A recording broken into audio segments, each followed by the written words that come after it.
પ્રસ્તુત છે બાળ મિત્રો માટેનો કાર્યક્રમ રંગ રંગ વાદળિયા.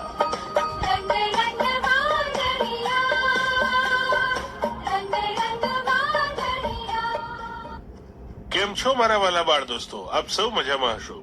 આજના આ રંગ રંગ વાદળિયા કાર્યક્રમમાં આપ સૌનું સ્વાગત છે. બાળ દોસ્તો, વાર્તાઓ ફક્ત આપણું મનોરંજન જ નથી કરતા, પણ સાચા અને ખોટા વચ્ચેનો ભેદ પારખવામાં અને જીવનના નાના મૂલ્યોને પરિચય કરાવવામાં પણ મદદ કરે છે. આજે અમે તમારા માટે પ્રખ્યાત બાળ વાર્તાકાર નિધિ મહેતાની ટૂંકી વાર્તાઓનો સંગ્રહ લાવ્યા છીએ, જે નિર્દોષ પાત્રો, રસપ્રદ ઘટનાઓ અને મીઠા પાઠોથી ભરેલી છે. તો બાળકો, તમારી કલ્પના શક્તિને મુક્ત કરો અને ચાલો વાર્તાઓની આ સુંદર દુનિયામાં પ્રવેશ કરીએ. નમસ્તે બાળ મિત્રો, કેમ છો? મજામાં ને? આ નવા વર્ષમાં આપ સૌ બાળ દેવો ખુશખુશાલ રહો, ખુલતા અને ખીલતા રહો એવી ઈશ્વરને પ્રાર્થના કરીએ. તો આપ સૌને ખુશમ ખુશ કરવા હું નિધિ મહેતા આજે આ રંગ રંગ વાદળિયા કાર્યક્રમ અંતર્ગત આપ સૌને અવનવી વાર્તાઓ સંભળાવીશ. મને ખબર છે તમને બધાને બાળ વાર્તાઓ બહુ ગમે છે. ગમે છે ને? બરાબર ને? તો પછી બાળ મિત્રો તૈયાર થઈ જાઓ મારી વાર્તા નગરીનો પ્રવાસ કરવા. તો ચાલો બાળ મિત્રો મારી સાથે વાર્તાઓની મજા લેવા. તો આપણે શરૂ કરીએ આજની પ્રથમ બાળ વાર્તા, જેનું શીર્ષક છે વહાલા વનરાજા. વનરાજા કેટલા વાલા છે. વનરાજા એટલે સિંહ. એક જંગલ હતું, એમાં એક સંતોષી ને સમજુ સિંહ રહેતો હતો.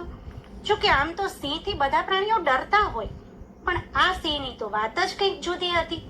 આખા એ જંગલમાં એની બધા વાહ વાહ કરે. સર્વાનુમતે પ્રાણી સભામાં તેને નેતા તરીકે ચૂંટેલો. અને રાજા થયા પછી પણ આ સિંહમાં સહેજ પણ અભિમાન નહીં હો.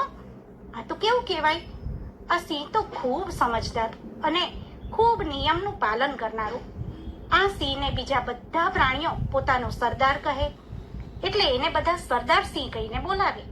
પોતાના સરદાર તરીકેના કર્તવ્યને એ તો બરાબર નિભાવે. જંગલના દરેક પ્રાણીઓની સાર સંભાળ રાખે. જંગલના કોઈ પ્રાણી એનાથી ડરે નહીં, કેમ કે એ વગર વાકે કોઈને હેરાન કરે નહીં.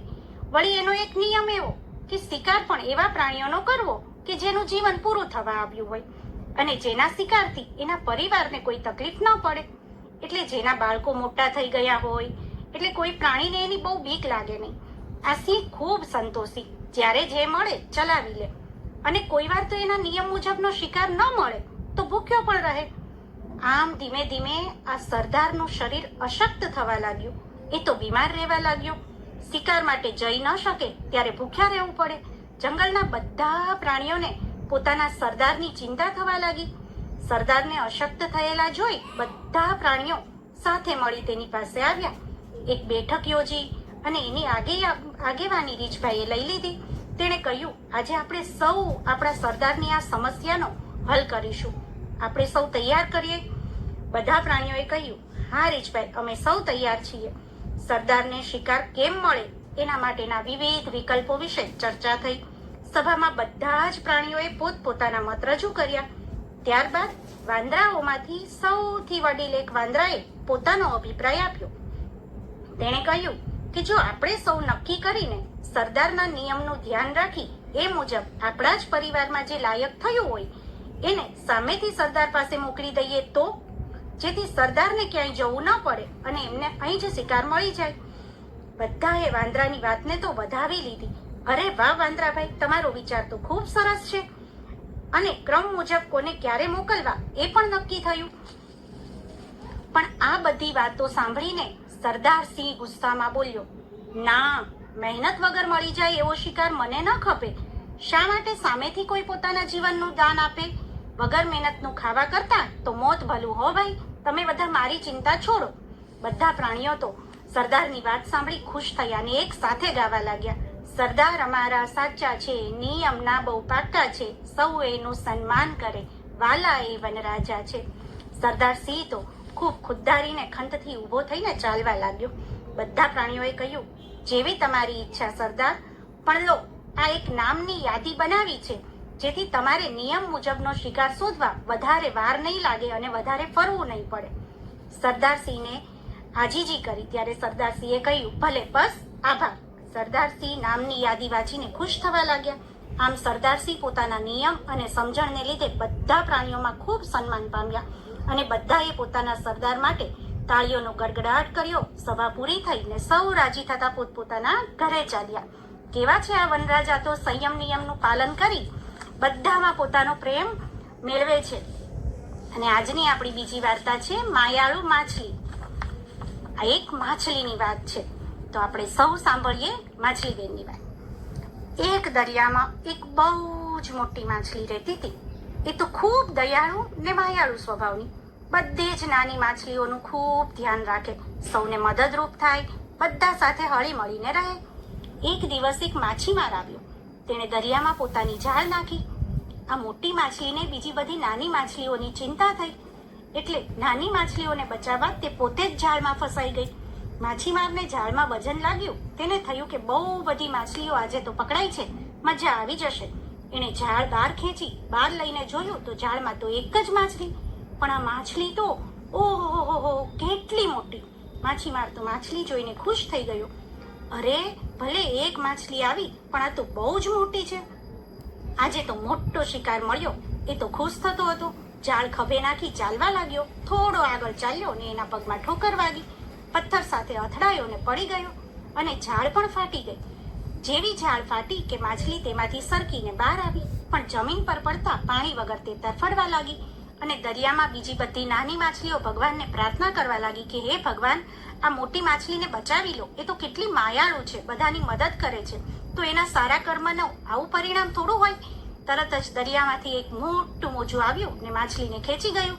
માછલીબેન જેવા દરિયામાં ગયા ત્યાં તો દરિયાદેવ પ્રસન્ન થયા અને માછલીને એક સુંદર કન્યાનું સ્વરૂપ આપ્યું અને તેની સાથે દરિયામાં રહેતી બીજી બધી જ નાની માછલીઓને પણ કન્યા સ્વરૂપે તેની બેનપણીઓ બનાવી. દરિયાદેવ માછલીને સંબોધીને બોલ્યા, અરે વાહ, તારા સરસ સ્વભાવ અને આ મદદરૂપ થવાની ભાવનાથી હું પ્રસન્ન થયો છું. આજે તે બીજી માછલીઓને બચાવવા તારા જીવને જોખમમાં મૂક્યો, તેથી હું તને માછલીના અવતારથી મુક્ત કરી રાજકુમારી બનાવું છું અને એક સરસ રાજ્યમાં સુંદર રાજમહેલ, સોનું, આભૂષણ બધું જ આપ્યું. મોટી માછલીને એ રાજ્યની રાજકુમારી બનાવી અને બીજી બધી માછલીઓ પણ ખૂબ ખુશ થઈ. રાજમહેલમાં સૌ સાથે મળી આનંદથી રહેવા લાગ્યા. આવી હતી માયાળુ માછલી. હતી માછલી એક મજાની, રાખે ખબર બધાની, સાગરની એ રાણી ને જીવન એનું પાણી. માછલી મટી એ તો રાજકુમારી બની ગઈ. ત્યાર પછી આપણી આ ત્રીજી વાર્તા છે મુઠ્ઠી. વાર્તાનું શીર્ષક છે મુઠ્ઠી. રાજુ અને સોનુ બે સગા કાકા દાદાના ભાઈ બહેન. આ બંને વચ્ચે તો ખૂબ લાગણી. બંનેને એકબીજા વગર ચાલે નહીં. તેના દાદી પણ તેની સાથે બાળક બની જાય અને દાદી સાથે રોજ ખૂબ વાર્તાઓ સાંભળે, દાદી સાથે રમતો રમે. પણ 2-3 દિવસથી આ બંને ભાઈ બહેન એકબીજા સાથે બોલતા ન હતા. શી ખબર શું વાંકું પડ્યું, પણ દાદીમાં એમને સમજાવ્યા કરતા, પણ બેમાંથી કોઈ સમજવા તૈયાર નહીં. રાજુ મોટો અને સોનુ નાની. તેણે દાદીની વાત સમજાય જ નહીં. તેમને સમજાવવા દાદીએ અનેક યુક્તિ વિચારી.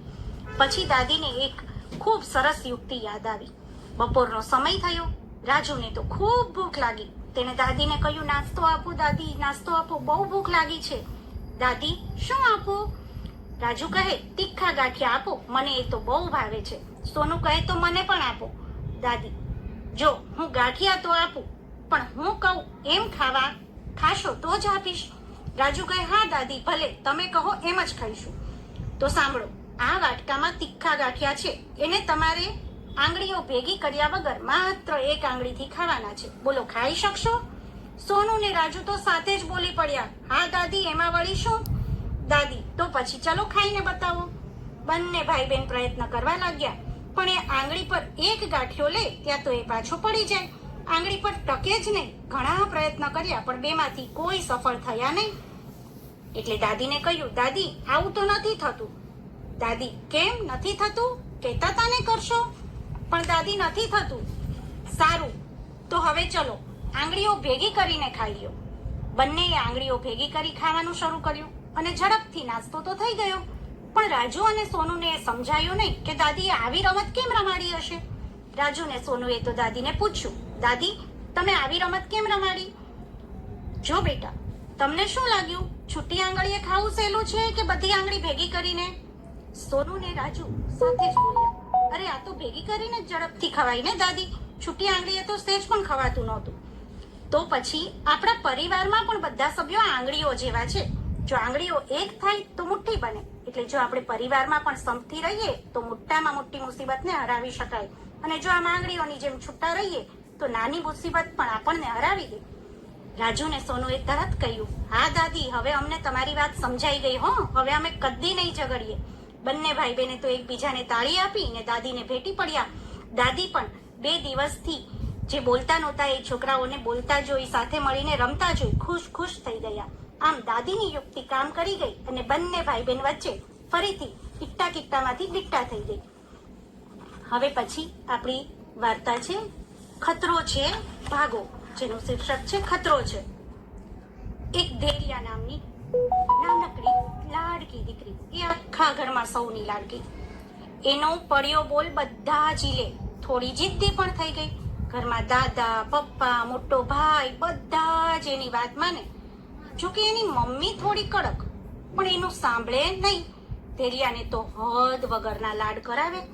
નાનેથી રોજ સવારથી તેને પડીકા પાર્ટી શરૂ થઈ જાય. ઘરના રોટલા શાક તો એને ભાવે જ નહીં. પડીકા આપો તો 2 હાથે ખાય. પણ તેની મમ્મીને આ જરાય ગમતું નહોતું. તે જાણતી હતી અને માનતી પણ હતી કે આ પડીકાઓ બાળકને ખૂબ નુકસાન કરે. આ જંક ફૂડથી બાળક બીમાર થાય. તેમ છતાં તે કોઈને સમજાવી નહોતી શકતી, કારણ કે ધૈર્યા તો આખા ઘરની લાડકી. સેજ પણ રડે એટલે મોં માંગી વસ્તુ એને મળી જાય. તેને કાયમ વિચાર આવતો કે કંઈ એવું થાય કે મારી દીકરી જાતે જ જંક ફૂડ ખાતી અટકી જાય તો, સામેથી સમજી જાય. પણ એવું તો શું કરવું, એવું તે સતત વિચાર્યા કરે. એવામાં અચાનક એક દિવસ ધૈર્યાને તો પેટમાં ખૂબ દુખાવો થયો. તેને ડોક્ટર પાસે લઈ જવામાં આવી. ડોક્ટરે તેનું ચેકઅપ કર્યું, ઘણા બધા રિપોર્ટ કર્યા, સોનોગ્રાફી કરી, જેમાં તેના આંતરડાને વધારે પડતું જંક ફૂડ ખાવાથી થયેલું નુકસાન દેખાયું. એનું નિદાન થયું. ડોક્ટરે કહ્યું, જો બેટા, તારા પેટમાં તો ઘણા બધા ખતરનાક રાક્ષસ છે જે તારા આંતરડાને રોજ થોડું થોડું ખાય છે. ધૈર્યા તો ગુમસુમ થઈ ગઈ, ગભરાઈ ગઈ. હિંમત કરીને બોલી, ક્યાં છે? તમને દેખાય છે? મને તો નથી દેખાતા. ત્યારે ડોક્ટરે એને સોનોગ્રાફી મશીનમાં બધું જ બતાવ્યું અને સમજાવ્યું. તે ચૂપ થઈ ગઈ. ડોક્ટરે તેને જંક ફૂડથી થતા નુકસાન વિશે સરસ માહિતી આપી. કઈ રીતે એના પેટને નુકસાન કરે છે અને તેના આંતરડાઓ કેવી રીતે ખરાબ થતા જાય છે, આ બધું જ સમજાવ્યું. એટલે ધૈર્યા બોલી, તો ડોક્ટર આંટી, જંક ફૂડ કોને કહેવાય? Doctor, pizza, burger, biscuit, wafer ને એવું તો બીજું ઘણું બધું છે તું રોજ સ્વાદ લઈને ખાય છે એ, આ બધું જંક ફૂડ કહેવાય, જે આપણે ક્યારેય ન ખાવું જોઈએ. અને એના બદલે તું તો આ દરરોજ ખાય છે. બોલ પછી તારા આંતરડાની શું હાલત થાય? ધૈર્યા કહે, પણ ડોક્ટર આંટી, મને તો આ બધું બહુ ભાવે છે. ડોક્ટર આંટીએ કહ્યું, એ તો તને આ ખતરાની ખબર નહોતી ને એટલે ભાવતું હતું, પણ બોલ હવે ભાવશે? ધૈર્યા તો તરત બોલી, ના હો આંટી, હવે પછી હું આનાથી દૂર કેમ રહીશ? ડોક્ટર કહે, બસ જ્યારે પણ જંક ફૂડ સામે આવે ત્યારે આ ચિત્ર યાદ કરી લેવાનું અને પછી પોતાને કહેવાનું, ખતરો છે, ભાગો. હા ડોક્ટર આંટી, હવે હું તમારી વાત બરાબર સમજી ગઈ. હવે હું કદી જંક ફૂડ નહીં ખાઉં. ધૈર્યા તો ઘરે આવી થોડી ચૂપ હતી. માંડ સાંજ પડી. દાદાને થયું, આજે મારી દીકરી કેમ આમ ગુમસુમ છે? એટલે દાદાએ તો ફટ કરીને પિઝા મંગાવ્યા. ભાઈએ ઓર્ડર કરીને બર્ગર મંગાવ્યું ધૈર્યાબેનને ખુશ કરવા. દાદાને ખબર કે એમની લાડલીને આવું બધું તો બહુ જ ભાવે. ટેબલ પર મૂક્યું ને ધૈર્યાને બોલાવી. જાણે બર્ગરભાઈ તો ડીશમાંથી ચાલીને સામે આવતા હતા અને ધૈર્યાને કહેતા હતા, લે મને ખા, હું આવી ગયો છું. ત્યાં તો પિઝા પણ પ્લેટમાંથી બોલ્યા, ગરમા ગરમ છું, મજા આવી જશે, હો તારા માટે જ આવ્યો છું. પણ ધૈર્યાને તરત પોતાના પેટનું એ ચિત્ર યાદ આવ્યું ને ધૈર્યા તો રૂમના દરવાજા પાસે ઊભી અને દૂરથી જ એ બેને જોઈને બોલી, મારી પાસે નહીં, મારાથી દૂર રહેજો, ભાગો, ખતરો છે. એમ કહીને બીજા રૂમમાં જતી રહી. તેને આ જંક ફૂડનું જોખમ સમજાઈ ગયું. તેણે પોતાના મિત્રોને પણ બધું જ સમજાવ્યું અને આ જંક ફૂડથી દૂર રહેવા કહ્યું.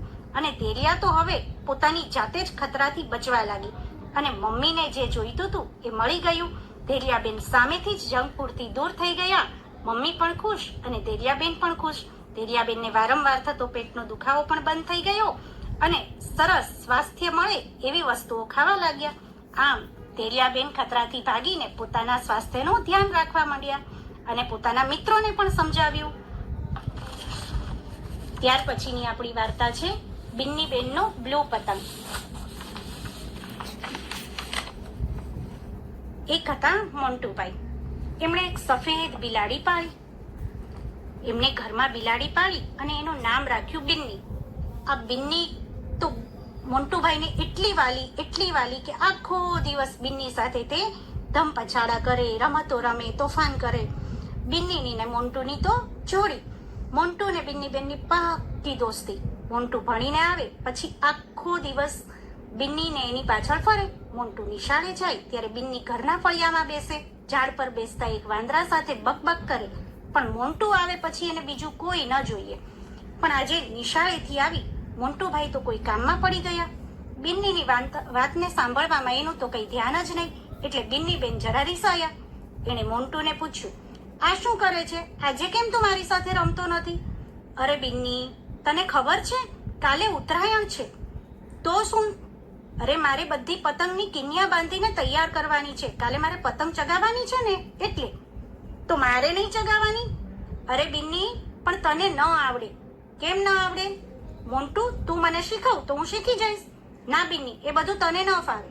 બિન્નીએ તો મોટી પોક મૂકીને રડવાનું શરૂ કર્યું. મોન્ટુને બિન્ની પર દયા આવી એટલે બિન્નીબેનને ફિરકી પકડતા અને પતંગ ચગાવતા શીખવવાની હા કહી અને પછી તો એ ઉત્તરાયણ સુધી પ્રેક્ટિસ ચાલુ કરી. આખો દિવસ પ્રેક્ટિસ કરી. ધાબે લઈ જાય, બિન્નીને પ્રેક્ટિસ કરાવે, પતંગ ચગાવતા શીખવે. આમ પતંગ ચગાવતા શીખતા બિન્નીબેનને જોઈ વાંદરાભાઈ આવ્યા. એ બિન્નીબેનને ખીજવતા બોલ્યા, લો હવે આ બિન્ની પતંગ ચગાવશે એમ? મોન્ટુએ કહ્યું, હા વાંદરાભાઈ, એમાં શું? એ ન શીખી શકે? એને શું આવડવાનું હતું? બિન્નીબેન તો વાંદરા પર ચીડાઈને બોલ્યા, વાંદરાભાઈ, હું શીખી જઈશ, તમે તમારું કામ કરો અને જાઓ અહીંયાથી. વાંદરાભાઈને જરા ખોટું લાગ્યું. તેણે આવતીકાલે ઉત્તરાયણના દિવસે બિન્નીને બરાબર સબક શીખવવાનું નક્કી કર્યું. સવારથી મોન્ટુ ને બિન્ની ચીક્કી, લાડુ, બોર, પતંગ, ફિરકી, ગોગલ્સ બધું લઈને ધાબે ચડી ગયા. પહેલા મોન્ટુએ પતંગ ચગાવી અને બિન્નીબેને ફિરકી પકડી. પછી વારો આવ્યો બિન્નીબેનનો. એટલે બિન્નીબેને તો ગોગલ્સ ચડાવ્યા અને પોતાના બ્લુ ડ્રેસને મેચિંગ બ્લુ પતંગ શોધ્યો. પતંગ પસંદ કરી દોર સાથે બાંધ્યો અને મોન્ટુએ એની ફિરકી પકડી. ત્યાં જ વાંદરાભાઈ આવ્યા અને બોલ્યા, બિન્નીબેન, શીખી ગયા પતંગ ચગાવતા? હા, શીખી ગઈ. તમારે કામ? તો પછી કરો મારી સાથે સ્પર્ધા. કોનો પતંગ સૌથી ઊંચે જાય છે? બોલો, કરી શકશો? બિન્ની તો કંઈ વિચાર્યા વગર બોલી પડી, હા ત્યારે કરીએ, ચાલો, આપણી ક્યાં ના છે? મોન્ટુએ એને ઘણી સમજાવી કે તું આવી શરતમાં ના પડ, તું તારો પતંગ ચગાવ. પણ બિન્નીબેનને તો આજે વાંદરાભાઈને બરાબર જવાબ દેવો હતો એટલે બિન્ની માની જ નહીં. વાંદરાભાઈએ પીળો પતંગ બાંધ્યો અને બિન્નીબેનનો બ્લુ પતંગ. બંનેએ પોતાના પતંગને આકાશે ઉડતો મૂક્યો. આખું એ આકાશ રંગબેરંગી પતંગોથી ભરેલું હતું. વાંદરાભાઈ તો પાક્કા પતંગબાજ, વર્ષોથી પતંગ ચગાવે એટલે એક પછી એક પતંગ કાપતા જાય, પીપુડા વગાડતા જાય ને લાડવા ખાતા જાય, બિન્ની ઉપર હસતા જાય. વાંદરાભાઈને પોતાની પતંગબાજી પર એટલો ભરોસો કે પેંચ લડાવે ને પતંગ ઊંચે પહોંચાડે. પણ બિન્નીબેન બિચારા હજી નવા સવા, માંડ પહેલી વાર પતંગ હાથમાં લીધેલો, પતંગ ઉડાડતા શીખેલા એટલે એનું ધ્યાન તો બસ પોતાના પતંગને છેક ઊંચે લઈ જવામાં હતું. એ ન તો કોઈની સાથે પેચ લડાવે કે ન કોઈની સાથે બીજી માથાકૂટ. કોઈ કારણ વગર પોતાના રસ્તે આગળ વધ્યા કરે. બરાબર જંગ જામ્યો. બિન્નીબેનનો બ્લુ પતંગ તો છેક ઊંચે લહેરાય. મોન્ટુ તો વાહ બિન્ની, વાહ બિન્ની, વાહ બિન્ની કરીને બિન્નીબેનને સતત મોટિવેટ કરે. વાંદરાભાઈને બ્લુ પતંગ પોતાના પીળા પતંગથી ઊંચે જતો જોઈને હવે ઈચ્છા થવા લાગી અને પોતે હારી જશે એવી બીક પણ લાગી. એટલે આ બિન્નીબેનને હરાવવા વાંદરાભાઈએ યુક્તિ કરી. એ તો વારંવાર ઉંદરનો અવાજ કરવા લાગ્યા, ચૂ ચૂ ચૂ ચૂ. બિન્નીબેનના કામ ચમક્યા પણ તેને સહેજ પણ મચક ના આપી. તે લલચાયા નહીં. તેના કાન સતત ચમકતા હતા, મોંમાં પાણી પણ આવતું હતું. પણ તે વાંદરાભાઈની યુક્તિ જાણી ગયા, વાંદરાભાઈની ચાલાકી સમજી ગયા. એમણે તો ઢીલ આપી પોતાના પતંગને વધુ ને વધુ ઊંચો લીધો હવે વાંદરાભાઈએ ખીજાઈને બિન્નીના પતંગને કાપવા તેની નજીક પોતાનો પતંગ લઈ જઈ પેચ લગાવવાની યોજના કરી. પણ બિન્નીબેનના બ્લુ પતંગ પાસે પહોંચતા પહેલા જ વાંદરાભાઈના પીળા પતંગ પર કોઈ ગુલાબી પતંગનો પેચ થયો ને વાંદરાભાઈનો પીળો પતંગ કપાઈને ઊંચે આકાશમાં કોણ જાણે હવાની જેમ ક્યાંય ફર થઈ ગયો અને વાંદરાભાઈના હાથમાં રહી ગઈ એ કપાયેલા પતંગની દોરી, જેને તે છાનામાના વીંટવા લાગ્યા. મોન્ટુએ જોયું એટલે તે હસીને બોલ્યો, અરે વાંદરાભાઈ, તમે તો હારી ગયા. બિન્નીબેનની બ્લુ પતંગ તો દેખાય નહીં એટલે ઊંચે ઉડી રહી હતી. બિન્નીબેને ગોગલ્સ ઉતારી વાંદરાભાઈ સામે જોયું એટલે ખોટી બડાઈ મારતા વાંદરાભાઈ બોલ્યા, હા, એ તો આજે પહેલી વાર તમે મેદાનમાં ઉતર્યા ને એટલે તમને જીતવા દીધા.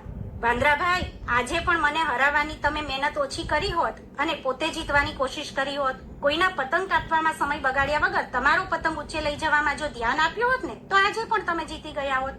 એટલે તું કહેવા શું માંગે છે બિન્ની? એમ જ કે તમે મને લલચાવવા ઘણી યુક્તિઓ કરી, ઉંદરનો અવાજ પણ કર્યો, પણ હું લાલચમાં આવી નહીં એટલે જીતી ગઈ. વાંદરાભાઈ થોડા શરમાયા અને એમણે બિલ્લીબેનની માફી માંગી અને બિન્નીબેનની જીત માટે બે હાથે તાળીઓ વગાડી અને પ્રશંસા કરી. આમ વાંદરાભાઈ ને બિન્નીબેન દોસ્ત બની ગયા. બાળ મિત્રો, તમે હમણાં જે સાંભળેલી વાર્તાઓ આપણને શીખવે છે કે પ્રામાણિકતા, મહેનત, દયા અને મિત્રતા જેવા ગુણો આપણા જીવન રાખીએ છીએ કે આ વાર્તાઓ લાંબા સમય સુધી તમારા સાથે રહેશે અને તમે તેને તમારા પોતાના જીવનમાં અપનાવવાનો પ્રયાસ કરશો. તો કાર્યક્રમ પૂરો કરતા પહેલા સાંભળીએ આ સરસ મજાનું ગીત.